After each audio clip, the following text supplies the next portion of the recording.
স্বদাসদী জমিদার বাড়ি, ২৫০০ উপজেলা, নারায়ণগঞ্জ জেলা, যা ঢাকা বিভাগের অন্তর্গত।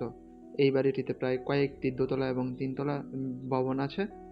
এই আমার সামনে এখন যে ভবনটি, এটা দোতলা একটি ভবন।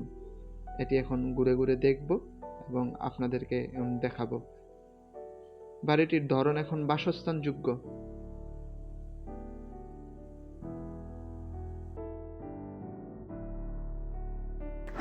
এই যে আদিকালের বাসস্থানগুলোর একটা খুবই কমন সাধারণ একটা বৈশিষ্ট্য, রেল লাইনের পাতাকৃতির যে মোটা মোটা পাতগুলো আছে না লোহার, এগুলো দিয়ে ব্যবহার করা হতো আপনার এই যে এক দেয়ালের এক পাশ থেকে অন্য পাশটা যাওয়ার জন্য।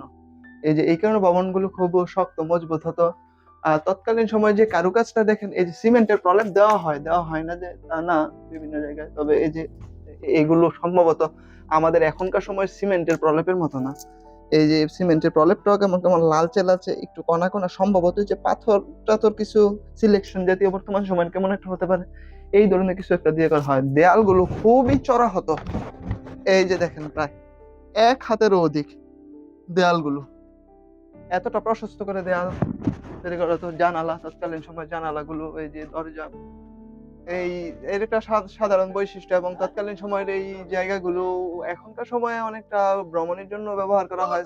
যে ব্যস্ত মানুষ যারা আছে তারা প্রায় এই সরকারি ছুটির দিনে বা আমাদের মতো চাকরির ফাঁকে ছুটি পেলে ঘুরতে আসে। ভবনগুলো, তৎকালীন সময়ের যে ভবনগুলো আছে এগুলো প্রায় অনেকটাই এখন ঝুঁকিপূর্ণ। বিভিন্ন জায়গায় যখন মানুষ না থাকে, এই যে বিভিন্ন আগাছা দ্বারা আচ্ছাদিত হয় এবং ক্যামেরাটা একটু এখান ধরে দেখান, আগাছা দ্বারা আচ্ছাদিত হয়ে যায় এবং এই যে উপরের অংশে এই যে বট গাছ দ্বারা প্রভাবিত হয় এবং পুরোটাই দেখা যায় যে আপনার আগাছা এবং বট গাছের প্রভাব লক্ষ্য করা যায়। ভবনগুলো, তৎকালীন সময়ের যে ভবনগুলো, এই ভবনগুলো দেখলে যে হারিয়ে যাওয়ার মতো। এই যে আমি যেই পাশ দিয়ে এখন আসলাম, এই পাশ দিয়ে ঢুকলে আর কোন পাশ দিয়ে বেরোবো আমি নিজেও বলতে পারবো না। এই যে আসলে দেখি, তবে যেহেতু মানুষ বসবাস করে সেহেতু আস্তে আস্তে প্রবেশ করবো, যাতে করে আমাদের ক্যামেরার সামনে আচমকা কেউ চলে না আসে। এই যে এই তৎকালীন সময়ের দরজাই, কোনো সন্দেহ নাই। এই যে ইটের আকৃতিগুলো এখনকার সময়ের মতো না, আর একটু পাতলা ছিল। দেয়ালগুলো খুব বেশি চড়া। এই যে দেখেন, এই আদিকালের গাছ, বাড়ি, নকশা, দেয়ালের এই পাশটা ফাটল ধরেছে। এই যে এই ভবনের এই যে অংশটা, এই অংশের পুরোটাই এই দিক থেকে আপনার এই দিকে ফাটল ধরেছে।